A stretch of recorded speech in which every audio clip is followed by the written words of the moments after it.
ნარკოტიკ მეფედრონით გარდაცვლილი ლევან კალანდაძის ოჯახის წევრები ქრონიკასთან პირველ კომენტარს აკეთებენ. დაღუპულის დის განმარტებით ქვეყანაში ლეტალური ნარკოტიკია შემოსული, რაც შინაგან საქმეთა სამინისტრომ უნდა გააკონტროლოს. პარალელურად ამ დრომდე კომაში რჩება კიდევ ერთი ახალგაზრდა, რომლის სავარაუდო დიაგნოზიც მეფედრონით ინტოქსიკაცია. ვასილ დაბრუნდაშვილი განაგრძობს თემას პირდაპირ ეთერში. ვასილ, პირველ რიგში გვიანბე რა სხვება ნათია კალანდაძე ძმის გარდაცვალების გარემოებებზე?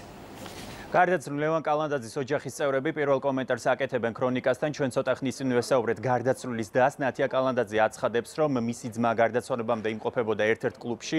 შემდეგ გვიან დააბრუნდა სახლში, დაიძინა და გაღვიძება ვეღარ შეძლო. ასევე ოჯახის წევრების ინფორმაციით გარდაცვლილი კალანდაძე საძინებელში იპოვა მისმა მეუღლემ. ასევე ვესაუბრეთ მეორე გარდაცვლილის მეგობრებსაც, რომლებიც აცხადებენ, რომ შინაგან საქმეთა სამინისტრომ და შესაბამისმა უწყებებმა მაქსიმალურად სწრაფად უნდა გამოიძიონ ეს მომხდარი შემთხვევები და უნდა დაადგინონ ის ადამიანები, რომლებიც ეწევიან ნარკოტიკების რეალიზებას.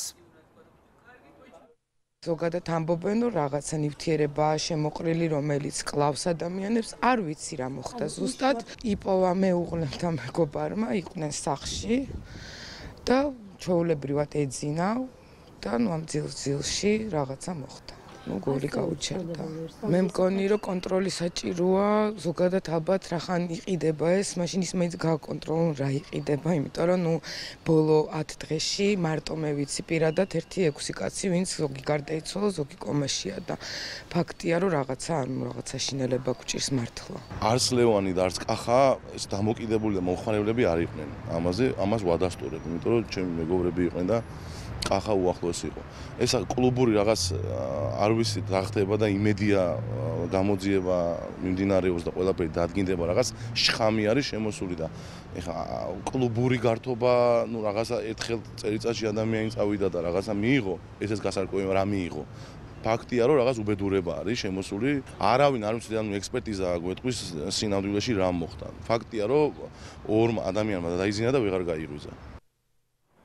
ამ დროისათვის ალადაშვილის სახელობის კლინიკაში რჩება ორი პაციენტი. ჩვენ ცოტა ხნის წინ ვესაუბრეთ ექიმს, რომელიც აცხადებს, რომ ორიდან ერთ-ერთის ჯანმრთელობის მდგომარეობა არის შედარებით სტაბილური, მეორეს ჯანმრთელობის მდგომარეობა არის კი საკმაოდ მძიმე. ის უკვე რამდენიმე დღე არის კომაში. საუბარი არის 23 წლის ბიჭზე და ექიმები მისი შოკური მდგომარეობიდან გამოყვანას ამ დრომდე ვერ ახერხებენ.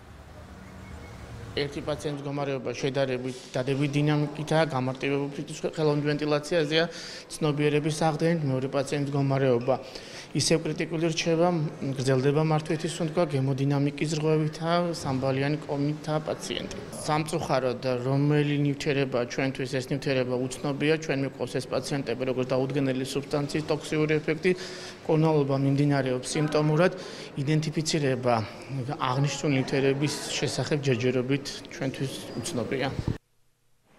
საერთო ჯამში ბოლო 10 დღის განმავლობაში ნარკოინტოქსიკაციით ოფიციალური მონაცემების მიხედვით გარდაცვლილი არის 5 ადამიანი, თუმცა არაოფიციალურად ვრცელდება ინფორმაცია უფრო მეტი გარდაცვლილის შესახებ, თუმცა ეს ჯერჯერობით არის დაუდასტურებელი ინფორმაცია, რაც შეეხება პაციენტებს, რომელიც ნარკოინტოქსიკაციით მოხვდნენ კლინიკაში. 6 ადამიანმა უკვე დატოვა კლინიკა, გარდაცვლილებიდან კი ერთ-ერთი არის 23 წლის გოგონა.